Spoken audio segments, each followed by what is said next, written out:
In this video we are going to discuss about the organic name reactions.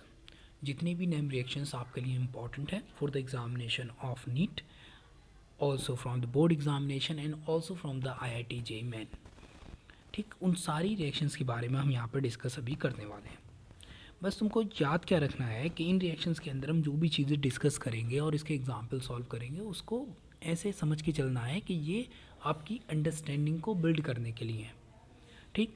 और कुछ दूसरे points जो बहुत ज़्यादा इंपॉर्टेंट होते हैं और जिससे रिलेवेंट क्वेश्चन पूछ लिए जाते हैं उस पॉइंट्स के बारे में भी हम यहाँ पर डिस्कस करते हुए चलेंगे।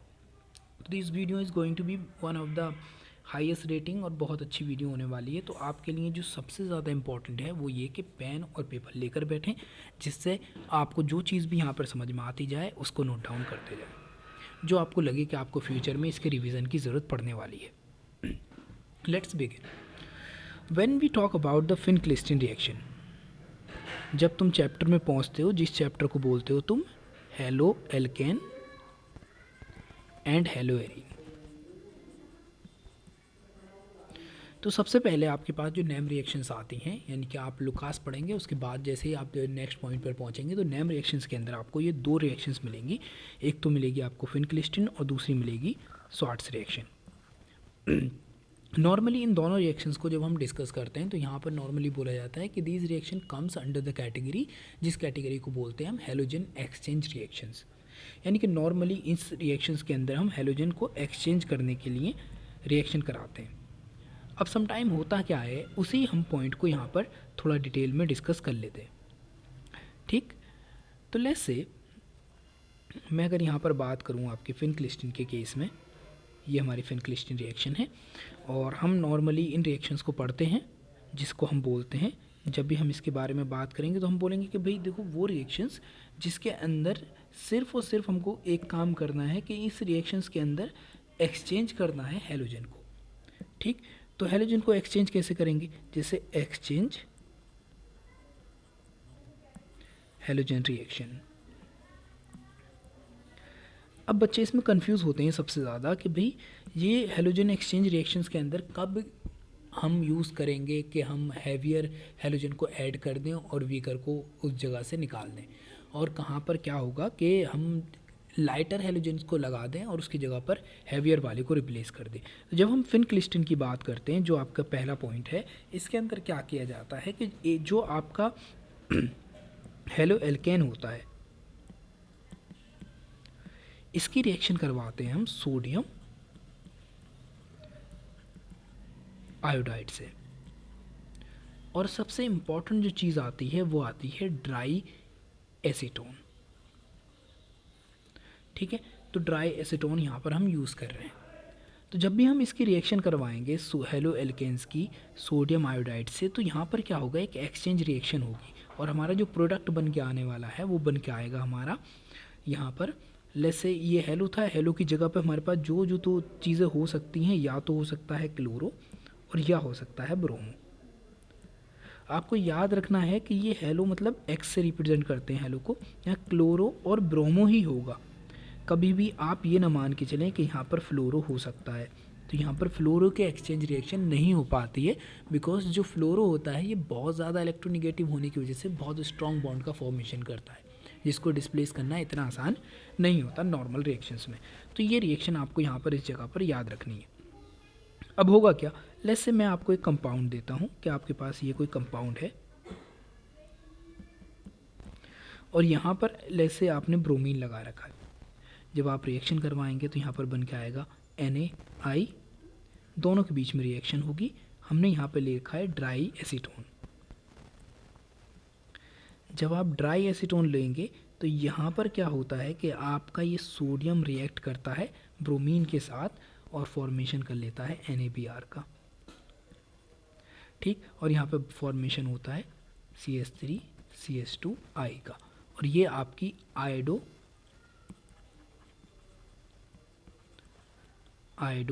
एथेन का फॉर्मेशन हो जाता है और साथ में बनता है आपके पास सोडियम ब्रोमाइड। अब सवाल ये उठता है यहाँ पर, जो सबसे ज़्यादा इम्पोर्टेंट मुझे लगा, कि वाई ये ब्रोमीन को रिप्लेस कर रहा है और आयोडीन को ये ब्रोमीन को रिप्लेस करता है और आयोडीन के साथ बॉन्ड बन जाता है इस कंडीशन में।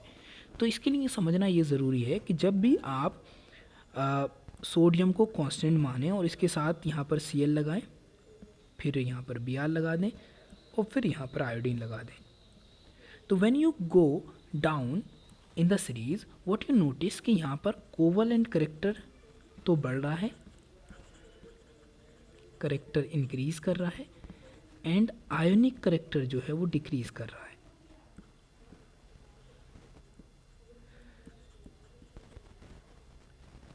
डिक्रीजेस। तो अब यहाँ पर जो ये सा वाला कंपाउंड है ये मोर कोवलेंट है, मोर कोवलेंट है, और जो हमारा NaBr है वो इससे ज़्यादा क्या है, आयनिक है, यानी कि मोर आयनिक है इन दोनों की कंपेयर में अगर हम इसको देखते हैं। अब आप जानते हो अच्छे से कि आयनिक कंपाउंड्स, जब भी हम आयनिक कंपाउंड्स को किसी ऐसे सॉल्वेंट में डालते हैं, जैसे कि सॉल्वेंट हमारे पास कौन सा है, यहाँ पर हमारे पास दे रखा है dry acetone, then you need to remember कि इन द ड्राई एसीटोन क्या होता है, हमारा सोडियम आयोडाइड तो डिज़ोल्व हो रहा था, क्यों, क्योंकि ये कोवलेंट करेक्टर रखता है, लेकिन इसकी जगह पर हम नोटिस करेंगे कि हमारा NaBr क्या हो जाएगा, यहाँ पर प्रेसिपिटेट होने लगेगा। बिकॉज NaBr प्रेसिपिटेट क्यों होगा, क्योंकि NaBr जो है हमारा यहाँ पर एक आयनिक कंपाउंड है, या इसके पास मोर आयनिक करेक्टर है, और जब भी इसके पास मोर आयनिक करेक्टर होगा तो हमारी रिएक्शन में क्या है, अब यहाँ पर ये जो इसका बाई प्रोडक्ट का फॉर्मेशन हो रहा है, जिसको आप यहाँ पर देख पा रहे होगे, ये जो बाई प्रोडक्ट का फॉर्मेशन हो रहा है, ये बाई प्रोडक्ट लगातार सेपरेट होता रहेगा। अब जब लगातार सेपरेट होगा तो यहाँ पर रिएक्शन क्या होगी, फॉरवर्ड डायरेक्शन में होगी, और लगातार ये रिएक्शन होती रहती है और हमारे पास फॉर्मेशन हो जाता है CH3CH2I का। ठीक, तो इस तरीके से आपको इन चीज़ों के बारे में याद रखना है। ठीक, जो भी अल्काइल कंपाउंड्स होते हैं जिसको हमको लाइटर एल्काइल से लेकर स्ट्रॉन्गर एल्काइल में बनाना होता है, मतलब हैवियर हेलोजेंस में कन्वर्ट करना होता है, उसके लिए हम फिन क्लिस्टन रिएक्शन का यूज़ करते हैं। It is an example of exchange reactions of halogens. तो ये एक इसका एग्जाम्पल था जो आप यहाँ पर अच्छे से समझ सकते हैं। दूसरी रिएक्शन के लिए लेट्स से मैं तुमको एक प्रॉब्लम देता हूँ। ये मेरे पास एक प्रॉब्लम है, यहाँ पे लेट्स से मान के चलें कि Cl लगा हुआ है। जब आप इसकी रिएक्शन करवाएंगे NaI से, तो आपको बताना है यहाँ पे कौन से प्रोडक्ट का फॉर्मेशन होगा, उस प्रोडक्ट का नाम बता देना है आपको सिर्फ। ठीक है, तो वीडियो को पॉज करें और इसका आंसर निकालने की कोशिश करें। Now we talk about the Swarts reaction.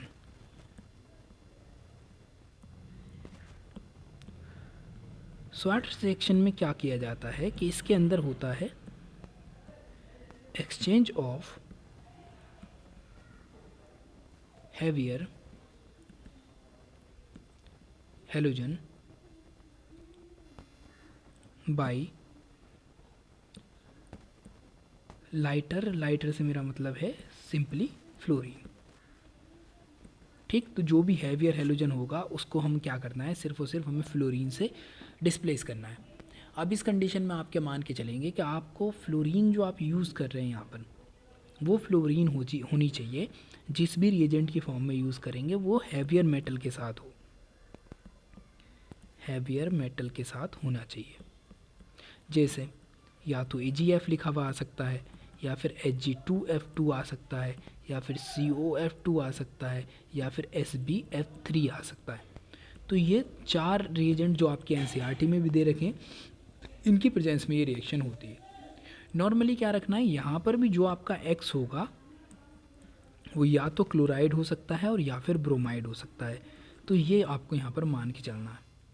जब तुम इसकी हैवियर मेटेलिक फ्लोराइड्स के साथ जब रिएक्शन कराते हो तो यहाँ पर क्या होता है कि जैसे सपोज़ करें आपके पास CH3Cl था, आपने इसकी रिएक्शन करवाई AgF के साथ, रिएक्शन होगी, और रिएक्शन होने के बाद यू विल फाइंड आउट कि इट विल फॉर्म, और यहाँ पर बन के आएगा हमारा AgCl।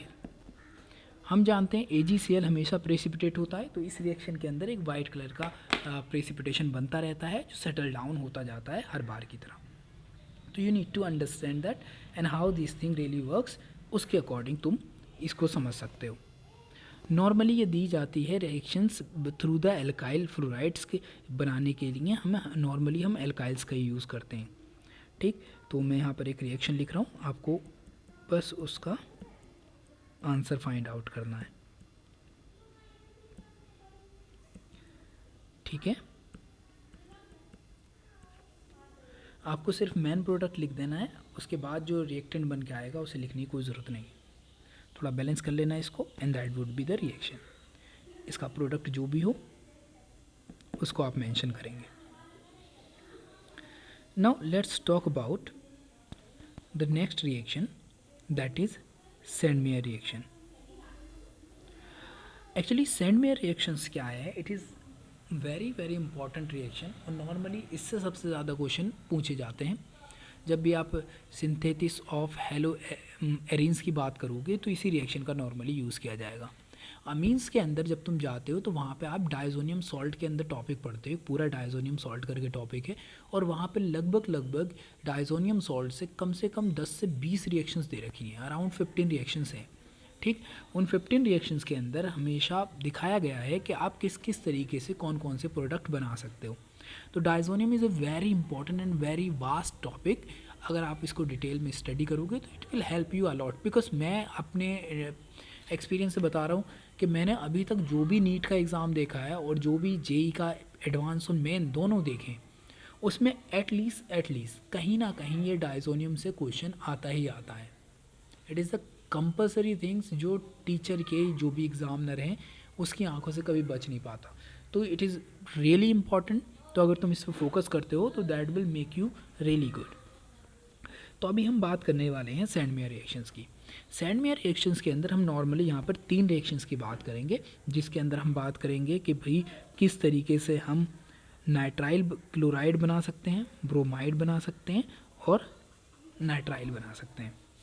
ये हम किस तरीके से बेंजीन रिंग से जोड़ सकते हैं, यानी कि अगर यहाँ पर बेंजीन रिंग हो जिसको मैं AR से रिप्रेजेंट कर रहा हूँ, तो हम इसको अगर हम CN से रिप्लेस कर दें किसको, डाइजोनियम ग्रुप को, तो इन दैट कंडीशन हमारे पास जो प्रोडक्ट बन के आएगा वो प्रोडक्ट क्या होगा, इसी के बारे में हम यहाँ पर बात करेंगे। Alright, let's begin. सबसे पहले जो इम्पोर्टेंट चीज़ है वो है how we make diazonium salt. तो सबसे पहले डाइजोनियम सॉल्ट कैसे बनाया जाता है। तो डाइजोनियम सॉल्ट के लिए तुम्हारे पास एक प्राइमरी अमीन होने चाहिए, जो कि एक कंपलसरी चीज़ है कि प्राइमरी अमीन के अलावा ये बनने नामुमकिन है। ठीक, फिर हम इसकी रिएक्शन करवाते हैं 0 डिग्री सेंटीग्रेड से 5 डिग्री सेंटीग्रेड के बीच। ठीक, कहीं कहीं पे तुमको मिला गया ये 273 से 278 केल्विन। तो कंफ्यूज होने की ज़रूरत नहीं है, हमेशा टेम्परेचर लो रखने का एक बड़ा रीज़न है, और वो रीज़न होता है क्योंकि ये हाई टेम्परेचर पे अनस्टेबल है। जो आपका डाइजोनियम सॉल्ट होता है, salt is unstable as the temperature increases। तो तुमको ये पॉइंट ध्यान से रखना है। अब जैसे रिएक्शन होगी व्हाट यू नोटिस कि जो आपका डाइजोनियम सॉल्ट है किसकी प्रेजेंस में होगा, ये फ्रेशली आप बनाएंगे सोडियम नाइट्राइड, और साथ में होगा आपके पास HCl। ठीक, HCl यहाँ पर यूज़ करते हैं जो एक एसिडिक नेचर प्रोवाइड करता है और साथ में सॉल्ट का फॉर्मेशन करता है। तो यहाँ पे जो ये अमीन ग्रुप है ये कन्वर्ट हो जाएगा आपका N2 पॉजिटिव और Cl निगेटिव में। यही कहलाता है आपका diazonium salt. We give it a name benzene diazonium. जैसा आपने देखा कि एजो का मतलब होता है नाइट्रोजन, और EM लगाते हैं हम पॉजिटिव चार्ज के लिए, तो इसके ऊपर पॉजिटिव चार्ज रहता है, that's why we call it benzene diazonium chloride salt. ठीक है, तो पॉजिटिव निगेटिव चार्जेस हैं, that's why we give it in name salts. अब जो ये सॉल्ट्स बन के आया है आपके पास, let me write it down here,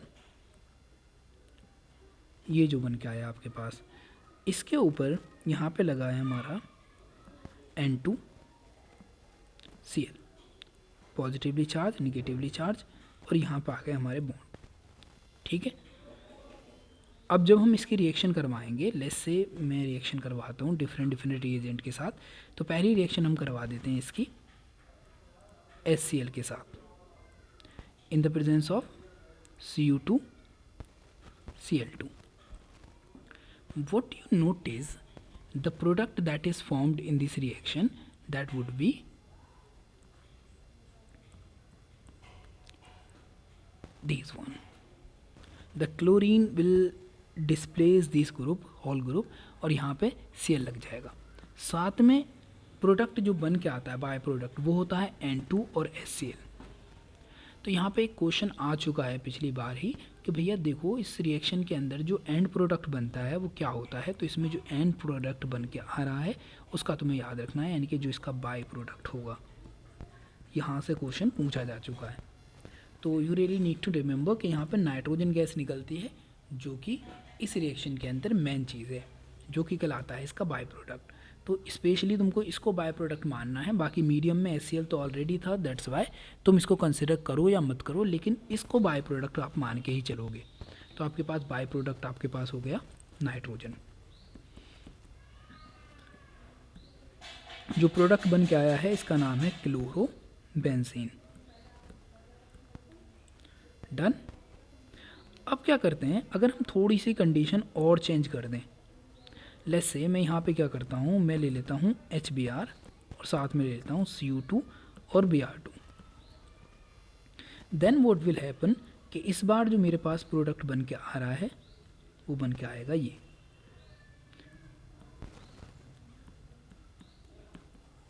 N2 फिर निकलेगा और साथ में निकल जाएगा HBr और इसको हम बोलेंगे ब्रोमो बेंजीन। सिमिलरली एक दूसरा जो लास्ट बचा है वो है हमारा KCN के साथ HCN की रिएक्शन। तो जब तुम यहाँ पर नॉर्मली जो रख लेते हैं या KCN रख लेते हैं या HCN रख लेते हैं, लेकिन इसमें जो रिएजेंट यूज़ करते हैं वो ये यूज़ करते हैं CuCN सिंपली। ठीक, तो ये जो रहेगा मेरा कैटलिस्ट है बाय द वे, और यहाँ पे हम इन दोनों में से कोई भी यूज़ कर सकते हैं, या तो KCN आ जाए या फिर HCN आ जाए। लेकिन जो तुमको आपके NCERT में दे रखा है वो NCERT में ये दे रखा है, तो यू नीड टू रिमेंबर। इसका रीज़न क्योंकि देखिए ये जो होता है हमारे पास, ये जो है एक वीक एसिड है और ये तो सॉल्ट है, तो सॉल्ट तो आसानी से डिसोसिएट हो ही जाते हैं। अब रिएक्शन होगी और हमारे पास बन के आएगा ये, जिसको हम बोलेंगे cyanobenzene.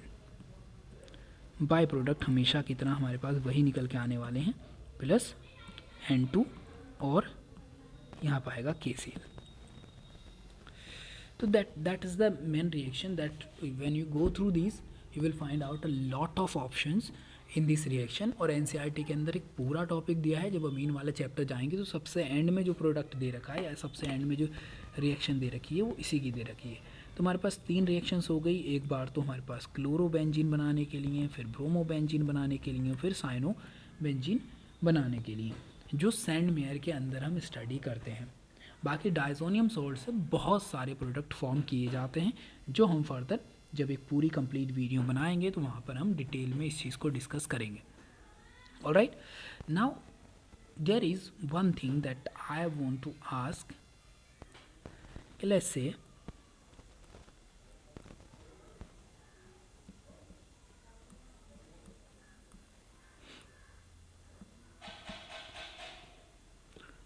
we also can use over here Cl positive negative।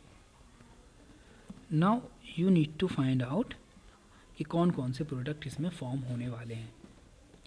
अगर तुम यूज़ कर लो यहाँ पर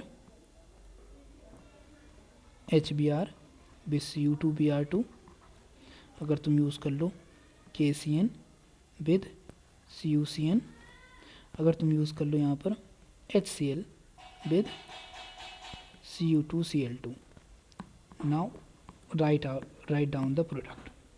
इट इज़ वेरी इंपॉर्टेंट कि अगर तुम कुछ लिख रहे हो तो अपने हाथ से उसके प्रॉब्लम को सॉल्व करने की कोशिश भी करो। इसी रिएक्शन को हम बोलते हैं सैंडमेयर रिएक्शन। ठीक है, तो ये यहाँ पर नॉर्मली सैंडमेयर के अंदर जो पढ़ते हैं हम 3 रिएक्शंस पढ़ते हैं और ये 3 रिएक्शन हम यहाँ पर डिस्कस कर चुके हैं।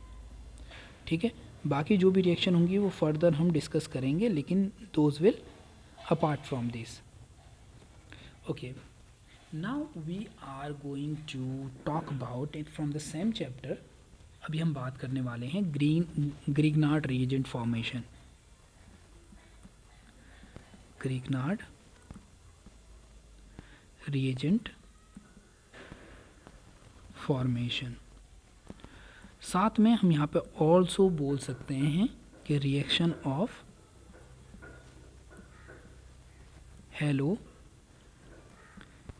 एल्केन या फिर हेलो अरीन्स विद मेटल्स। तो ये सेम नाम के टॉपिक है आपके एनसीईआरटी के अंदर, reaction of haloalkanes haloarenes with the metals. उसके अंदर अगर आप इसको डिटेल में पढ़ेंगे then you come to know कि how the things really works. ठीक, but it is very very important कि तुम समझो कि कॉन्सेप्ट काम कैसे करता है। All right, let's begin.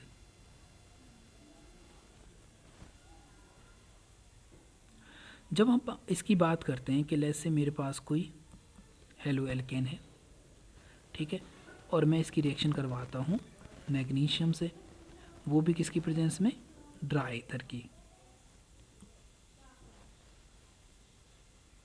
अब सवाल यहाँ पर उठता है कि why be introducing magnesium in the dry ether.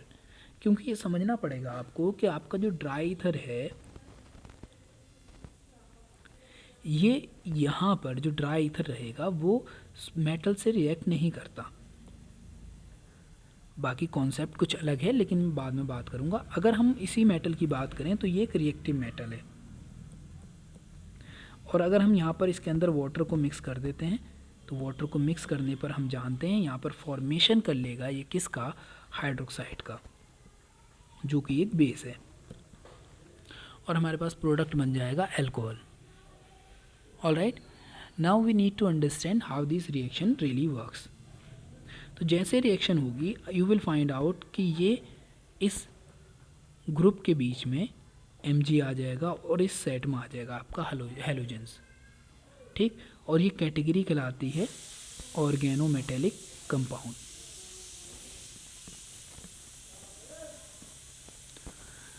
क्योंकि जब तुम इसको ध्यान से देखो तो व्हाट यू नोटिस कि ये जो कंपाउंड है या ये जो ग्रुप है एल्काइल ग्रुप, ये एक ऑर्गेनिक ग्रुप है। कैसा ग्रुप है ये, एक ऑर्गेनिक ग्रुप है।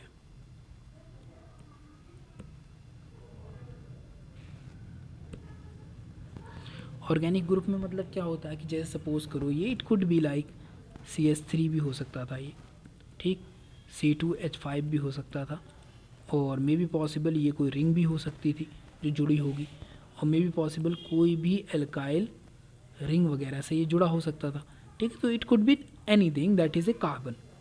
तो जो ये कार्बन है, ये कार्बन जो यहाँ पर भी एक कार्बन है और यहाँ पर भी एक कार्बन है जिससे ये जुड़ा होगा, इसकी वजह से इनके बीच में एक जो बॉन्ड का फॉर्मेशन हुआ है उसी बॉन्ड को बोलते हैं ऑर्गेनोमेटेलिक बॉन्ड। ठीक, ड्राई ईथर में रिएक्शन इस वजह से होती है क्योंकि ड्राई ईथर क्या होता है, रिएक्ट नहीं कर पाता या फिर प्रोटॉन डोनेट नहीं कर पाता। सबसे जो इम्पॉर्टेंट चीज़ याद रखनी है वो याद रखनी है कि भाई ये प्रोटॉन डोनेट नहीं कर पाता। It is a not a good solvent जो कि प्रोटॉन डोनेट करे, तो ये नॉन प्रोटॉन डोनेटिंग सॉल्वेंट है, दैट्स वाई हम इसका रिएक्शन कराते हैं। दूसरी बात कि यहाँ पर इसके होने की वजह से मेटल एक तरीके से एक्सप्लोसिव रिएक्शंस नहीं करती हैं, तो दैट्स वाई। अब जैसा कि हमको ऊपर दे रखा है यहाँ पे एथाइल ब्रोमाइड है, इसके हम मैग्नीशियम से रिएक्शन करवा रहे हैं तो हमारे पास फॉर्मेशन हो रहा है ग्रिग्नार्ड रिएजेंट का। अब कुछ चीज़ें तुमको याद रखनी पड़ेंगी। लेट्स से कि अगर तुमने इसी ग्रिग्नार्ड रिएजेंट की रिएक्शन मैग्नीशियम से कराई थी तो आपके पास बन के आ गया था ये 2 है ये Br, और इसका नाम क्या हो जाएगा, जैसे ये पूरा का पूरा ग्रुप एथाइल है तो हम इसको बोलेंगे ethyl magnesium,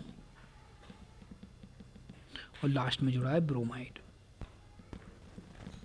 now you need to understand, जब भी कोई मेटल किसी चीज़ से जुड़े, जैसे मैं इसको कुछ ऐसे दिखा देता हूँ, तो इसके ऊपर हमेशा होता है पार्शली पॉजिटिव चार्ज, इस पे होगा पार्शली निगेटिव और इस पे होगा पार्शली निगेटिव। यानी कि एक तरीके से ये जो बॉन्ड है ये एक पोलर बॉन्ड है, ठीक। कार्बन के ऊपर electron density in that condition क्या होगी, ज़्यादा होगी। Due to that it behave like a nucleophile.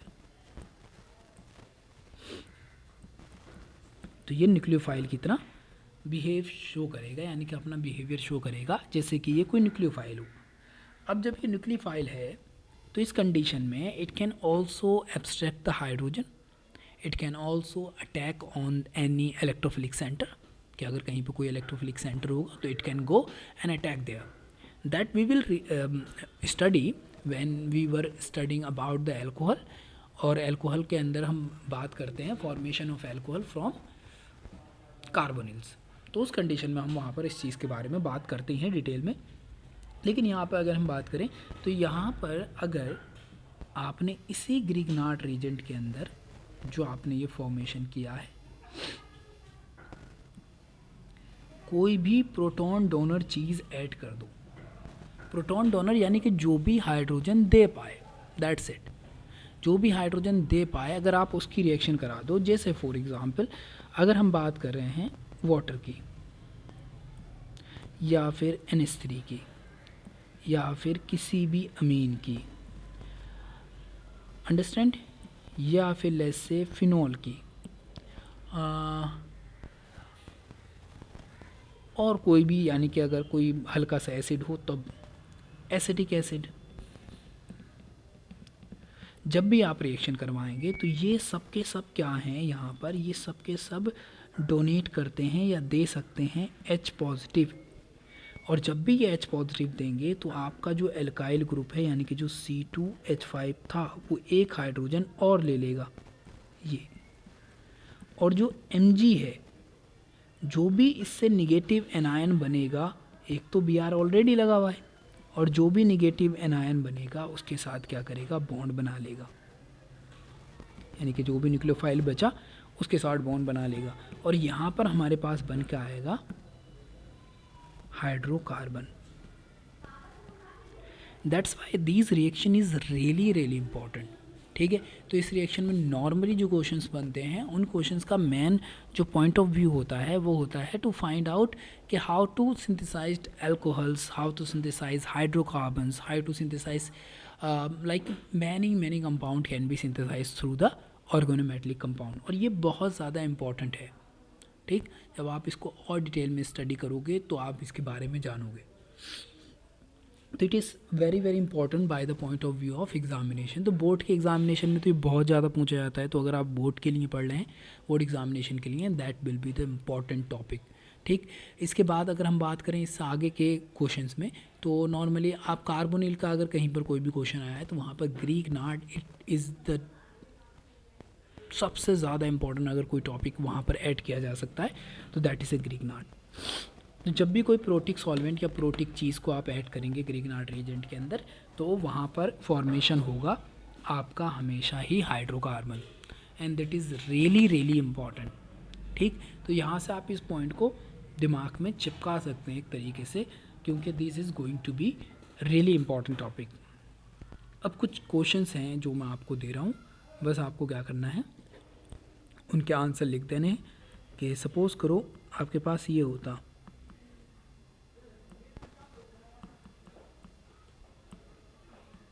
MgBr और मैं इसको वाटर में डालता, तो इसका प्रोडक्ट क्या बनेगा और बाई प्रोडक्ट क्या बनेगा, ये तुमको बताना है। याद रखना, वाटर को अगर हम तोड़ते हैं तो ये देता है H पॉजिटिव, साथ में देता है OH निगेटिव, ठीक। तो अब बाई प्रोडक्ट न्यूक्लियोफाइल और इलेक्ट्रोफाइल आप फाइंड आउट कर सकते हैं, ठीक है। तो ये आपकी थी पहली problem. Now we reach to second. Let's say आपके पास ये हो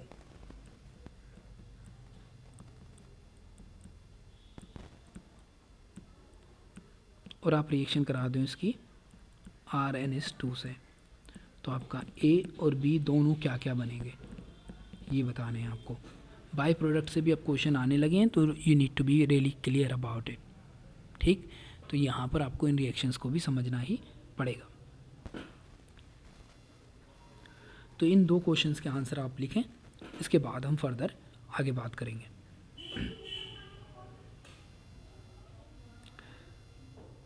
नेक्स्ट रिएक्शन है हमारी वुड्स रिएक्शन। उसके बाद हम बात करेंगे वुड्स फिटिंग रिएक्शन की, और इसके बाद आएगी हमारी फिटिंग रिएक्शन।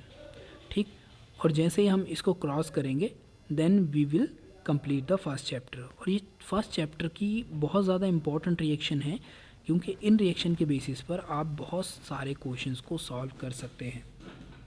ठीक, अगर आप इन रिएक्शंस में अच्छे हैं then you can score really well in your examination. Wurtz reaction main use क्या है इसका? पॉइंट नंबर 1, इसका मेन यूज़ जो है वो आपको समझना पड़ेगा। To synthesised heavier hydrocarbon from lighter hydrocarbons. Got it? ये SC का मतलब है हाइड्रोकार्बन। दूसरा पॉइंट क्या है इसका? This reaction takes place in dry ether. You know dry ether में क्यों लेते हैं हम?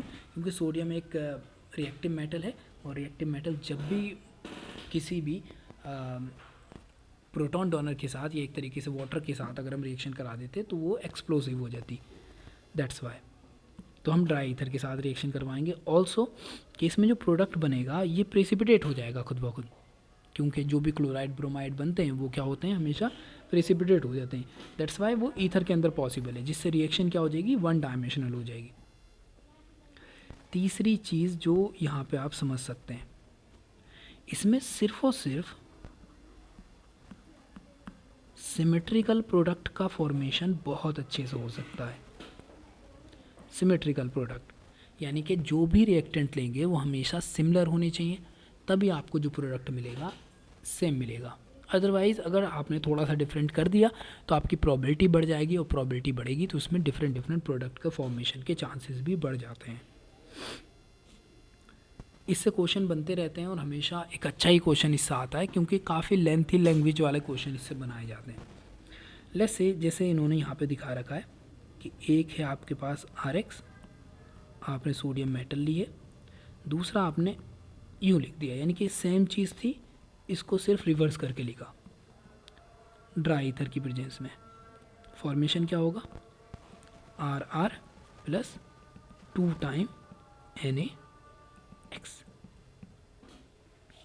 ये आपका प्रोडक्ट आएगा। ठीक, R कोई भी एल्काइल ग्रुप हो सकता है।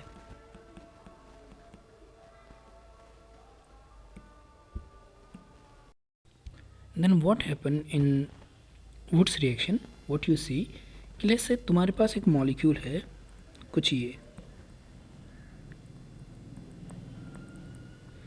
और यहाँ जुड़ा है Br।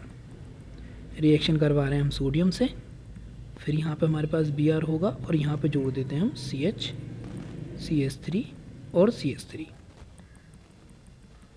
तो ये जो चीज़ है ये तो प्रेसिपिटेट हो जाएगी, क्योंकि हमने यूज़ क्या किया है, ड्राई ईथर यूज़ किया है।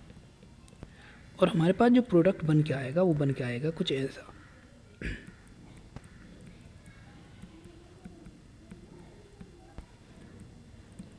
Now you look at it and you find out कि भैया ये जो प्रोडक्ट है ये एक बहुत ज़्यादा सिमेट्रिकल प्रोडक्ट है। ठीक, तो it is a symmetrical product, और इसका नाम होगा 1 2 3 4 यानी कि 2,3 di methyl butane. That will be the name of this product. Now मैं तुमको एक क्वेश्चन दे रहा हूँ, तो तुमको बताना है कि इस रिएक्शन में प्रोडक्ट क्या फॉर्म होगा। 2 टाइम है और 2 Na यहाँ पर लिखा हुआ है। ड्राई ईथर में रिएक्शन है, मैंने इसको वैसे नहीं लिखा है जैसे सिंपली वो मैं हमेशा रिएक्शन कराते वक्त कराता हूँ, लेकिन यहाँ पर मैंने इसको इस तरीके से किया है। तो you need to go through this and you need to find out the answer. जैसे यहाँ पर लिखा हुआ था वैसे लिखा हुआ आता है बुक्स वगैरह में, क्वेश्चन पेपर में। That's why it is important कि तुम यहाँ से इसको समझने की कोशिश करो। डन। तो इसका आंसर तुमको बताना है क्या बन के आएगा। बाई प्रोडक्ट तो देखो सिंपल है, सॉल्टी बन के आता है जो प्रेसिपिटेट हो जाता है, बिकॉज क्योंकि जो हमारा ड्राई ईथर होता है उसके अंदर सॉल्ट्स आर नॉट सॉल्युबल। अब बात कर लेते हैं हम अपनी वुड्स फिटिंग रिएक्शन के बारे में।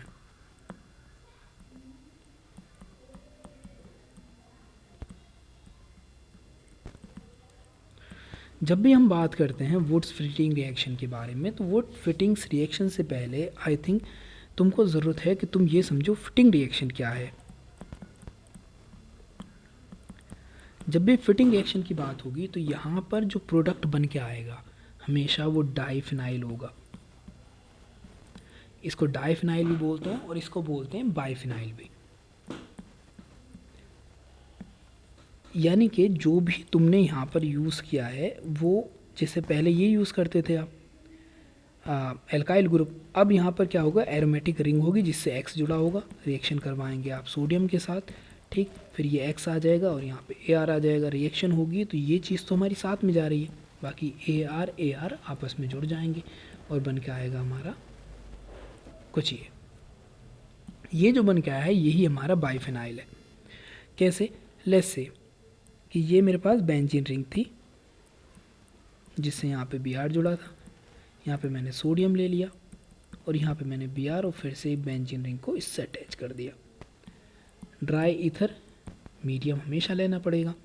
रिएक्शन होगी, हम जानते हैं कि ये हमारी रिएक्शन कुछ ऐसे जाएगी और हमारे पास बन के आएगी कि दो फिनाइल रिंग आपस में जुड़ गई। ये रिएक्शन होती है, ठीक, इसी को बोलते हैं हम बाइफिनाइल। तो लेट्स से अगर तुम्हारे पास कुछ ऐसा आ जाए,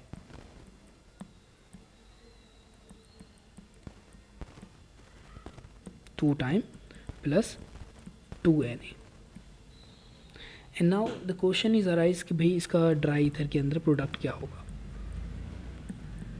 ये आपको बताना है। मीडियम याद रखना है यहाँ पर सबसे ज़्यादा इंपॉर्टेंट है। जब हम कुछ दूसरी रिएक्शन डिस्कस करते होंगे ना, that time we will discuss कि भाई मीडियम किस तरीके से वर्क करता है, कि अगर यहाँ पर लेट्स से अमोनिया हो जाता या लिक्विड अमोनिया यूज़ कर लेते तब रिएक्शन के ऊपर क्या इम्पैक्ट पड़ते। तो that will be in that video we discuss further, but right now it is here. अब बात करते हैं, जब तुम्हारी ये समझ में आ गया, ठीक, कि इसके अंदर क्या होता है, जो मटेरियल जो रिएक्टेंट यूज़ कर रहे हैं वो एरोमेटिक होता है, तो अब बात करते हैं हम वुड्स फिटिंग की।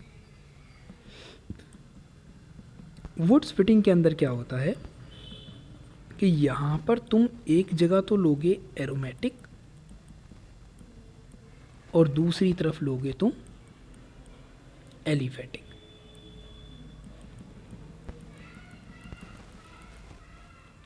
ठीक, रिएक्शन होगी ड्राई ईथर में, तो तुम्हारे पास जो बन के आएगा वो बन के आएगा ये, और साथ में जो सोडियम था वो तो निकल ही गया, X मान लो इसको। तो ये जो है ये हमारे पास एराइल है और ये हमारे पास एल्काइल है। जैसा इन्होंने दे रखा है कि ऐसे कोई बेंजीन रिंग है कुछ ऐसे, यहाँ पे Cl लगा है, हमने लिया सोडियम और यहाँ पे हमने Cl ले लिया और ये आ गया हमारे पास लेस से C2H5। रिएक्शन करवाएंगे वही ड्राई ईथर में, तो हमारे पास जो प्रोडक्ट बन के आएगा वो बन के आएगा ये। एक तरीके से इसको बोल सकते हैं एल्काइल बेंजीन,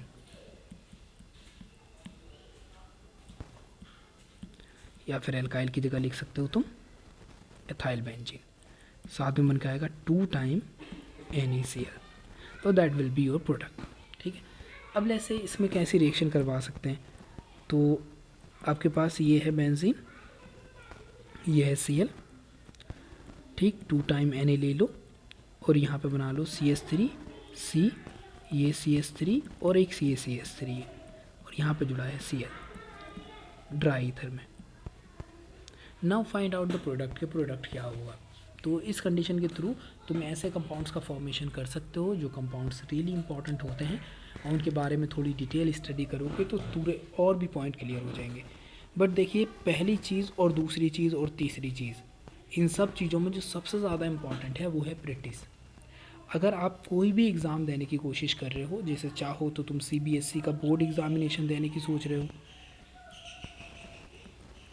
या फिर तुम बात कर रहे हो नीट एग्ज़ामिनेशन की, या फिर तुम बात कर रहे हो IIT की, या इसके अलावा जो भी एग्ज़ाम आप देने की कोशिश में लगे, उन सारी चीज़ों के लिए जो आपको बेसिकली सबसे ज़्यादा किसी चीज़ पे फोकस करना चाहिए, तो फोकस करने वाली चीज़ है आपके लिए कि आप ज़्यादा से ज़्यादा क्वेश्चन प्रैक्टिस करें।